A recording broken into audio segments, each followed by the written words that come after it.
क्या चंद्रशेखर आजाद की जीत ने किया मायावती को मजबूर, भतीजे आकाश आनंद की वापसी की inside story. Bahujan Samaj party यानी कि बीएसपी की सुप्रीमो मायावती ने एक बार फिर आकाश आनंद को अपना उत्तराधिकारी घोषित कर दिया है। साथ ही राष्ट्रीय समन्वयक का पद भी लौटा दिया है। खास बात है कि बीते साल दिसंबर में ही उन्होंने भतीजे आनंद से पद छीन लिया था और मायावती के इस यूटर्न को लेकर राजनीतिक चर्चाएं तेज हो गई हैं। आकलन है कि इस फैसले की एक वजह उत्तर प्रदेश की नगीना लोकसभा सीट से चंद्रशेखर आजाद की जीत भी हो सकती है, जो बहुजन आंदोलन के एक विकल्प के तौर पर उभरती हुई नजर आ रही हैं। हालांकि इसे लेकर पार्टी की ओर से साफ तौर पर कुछ नहीं कहा गया है। पद से हटाए जाने के बाद ही आनंद ने लोकसभा चुनाव प्रचार से दूरी बना ली थी।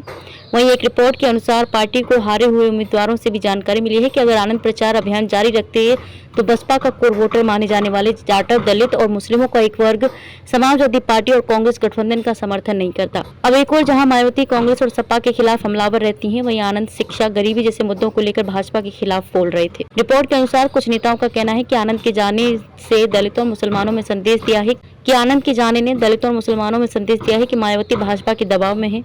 अखबार से बातचीत में एक नेता ने कहा कि उनका वापस आना बसपा को इस टैग से मुक्ति दिलाने में मदद करेगा कि पार्टी भाजपा की बी टीम है। ये जाटवों और अन्य दलितों के हमारे कोर वोटर बेस में फिर भरोसा तैयार करने में सहायक होगा और लोकसभा चुनाव में हार के बाद निराश कैडर में फिर ऊर्जा भर देगा। चंद्रशेखर आजाद की जीत। बीएसपी ने 2019 लोकसभा चुनाव में नगीना सीट से जीत हासिल की थी, लेकिन इस बार पार्टी चौथे स्थान पर रही। अखबार के अनुसार बसपा में कुछ का मानना है कि मायावती का फैसला बदलने का एक कारण आजाद समाज पार्टी कांसीराम नेता आजाद की भी जीत हो सकती है। सपा में आनंद की बहाली की वजह संभावित रूप से आजाद के दलित और युवा नेता के तौर पर उभरना भी हो सकती है।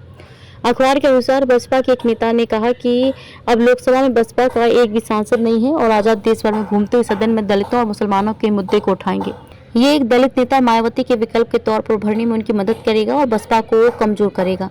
इस डैमेज कंट्रोल के लिए आनंद की वापसी जरूरी थी। कहा जा रहा था कि लोकप्रिय चेहरे की कमी भी एक वजह हो सकती है, जिसके चलते बसपा को लोकसभा चुनाव में झटका लगा।